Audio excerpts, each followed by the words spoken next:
Football and politics don't mix, they say, and most agree they shouldn't be mixed.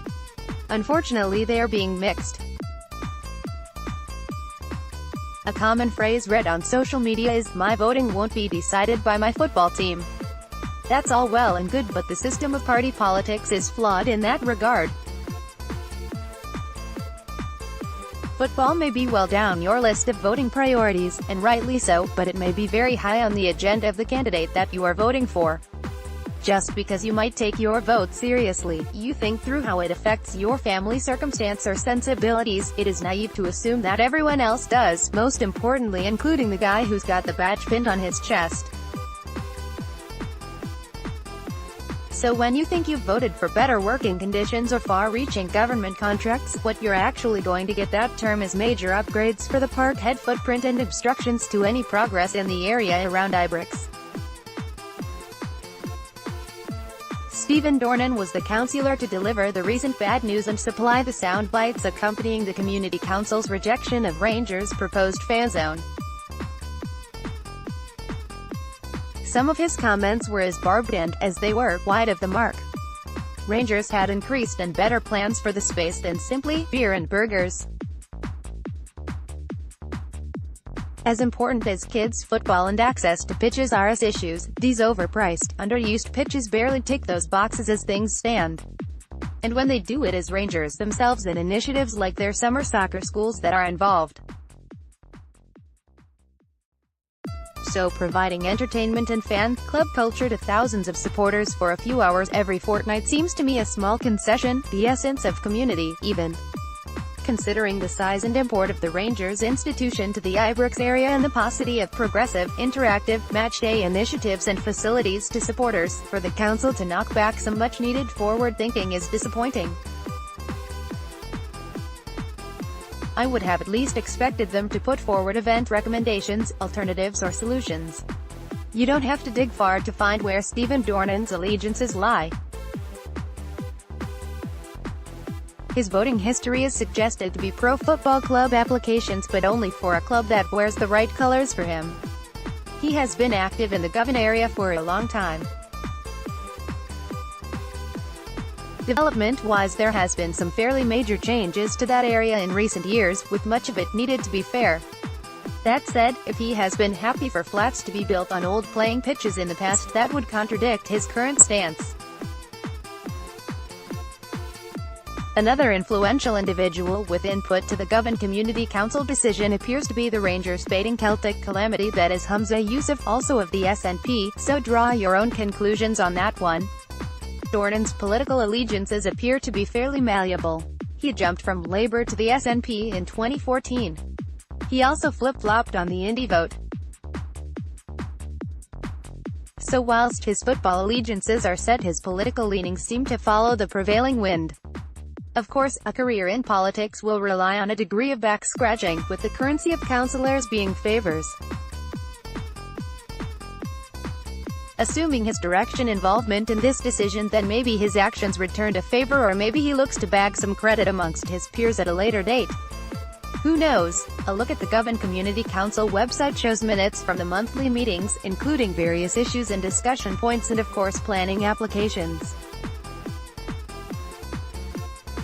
Interestingly, the minutes from May 2018 show that provision for 36 fairground rides was endorsed for 3 whole days in August at Elder Park, Govan, no objections. Correct me if I'm wrong, but this is a public space which can be used for sports and football by kids for zero cost. The space is being replaced by burgers and candy floss for the best part of a week during the school holidays. Now, Stephen Dornan and Humza Yousaf weren't present at that meeting to raise any objections. At the time of writing, the minutes for June haven't been published, so maybe those would shed some light on the decision-making process and those involved.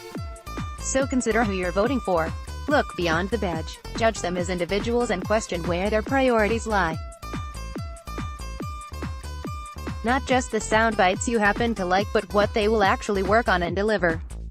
And whom of their electorate are they going to give greater service to and go the extra mile for?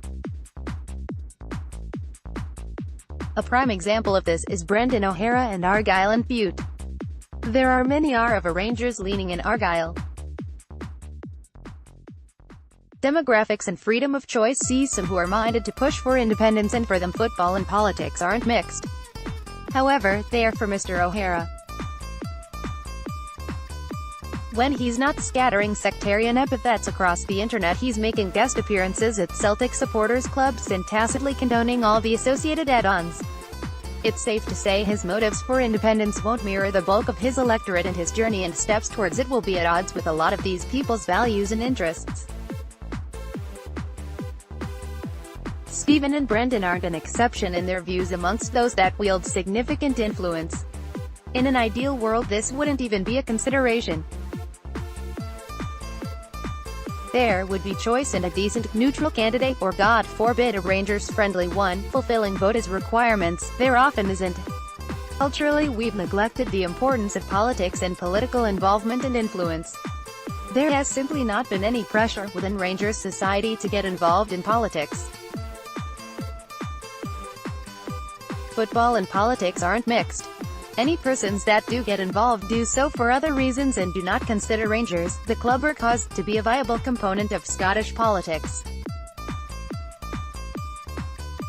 This is perhaps the legacy of a subconscious comfort of past generations that has resulted what we have today, a general indifference to politics and its importance, and a failure to recognize, accept and respond to a changing environment. What is clear though is that politically the Celtic-minded have been the opposite.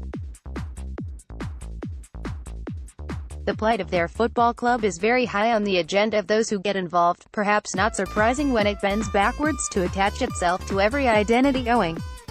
There appears to be a supporters club mentality well developed in throughout the corridors of government. Cheap stunts and shameless signaling are not beneath them, as Trish Godman's putzing around Holyrood in a Celtic top in 2012 embarrassingly proved. Of course, all of this would be tolerable and barely worthy of comment if the same game was being played for all. However, the time, money, effort, loopholes found and squirmed through, regulations manipulated and ultimately gifts presented to Celtic Football Club from the political elite in recent years provide a stark contrast that Rangers fans cannot overlook.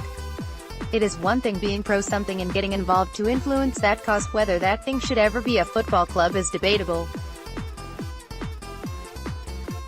It is another thing when pro-politics switches to anti-politics. That appears to be what has happened within Scotland. At a base level, this is sectarian bigotry being played out, willfully obstructing one section of society, just because. Actions that pass silently by instead of words that make the tabloid headlines. Considering the environment, a duopoly in the west of Scotland, it was a logical step for one to turn on the other at some point. Add in the increasingly aggressive public rhetoric from Celtic Football Club, against which until recently has been a very anemic and docile Rangers. It was to be expected that politically minded fanatics would follow suit. Here's a point to consider: these are well-paid positions and there are possible career opportunities in this. These positions exist and need filled to some degree. Quality and common sense do not seem to be requirements for many of the jobs. Just look at some who have risen to the upper echelons of the Scottish government. Stephen Dornan's namesake, James, no relation, being a prime example. No one's telling me that better talent doesn't exist within the Rangers' support. So are we missing a trick here? Do we need programs or structures that offer Rangers fans a way into politics, where friendly or influential faces can guide and bring through future councillors and MSPs and say, look, there is a career here if you want it? Undoubtedly, Scotland needs better people involved in this field. There are some real-life issues that would benefit with input from a range of backgrounds and differing experience. It would be nice if that was done without trying to shaft rival football clubs and, by extension, the entire support of that football club. At the very least, everyone will benefit from a bit of diversity.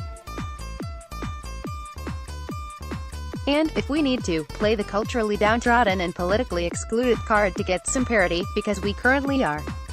Enjoyed this analysis? Disagree entirely? Found a spelling mistake? Whatever your opinion, it's welcome on our popular and friendly message board.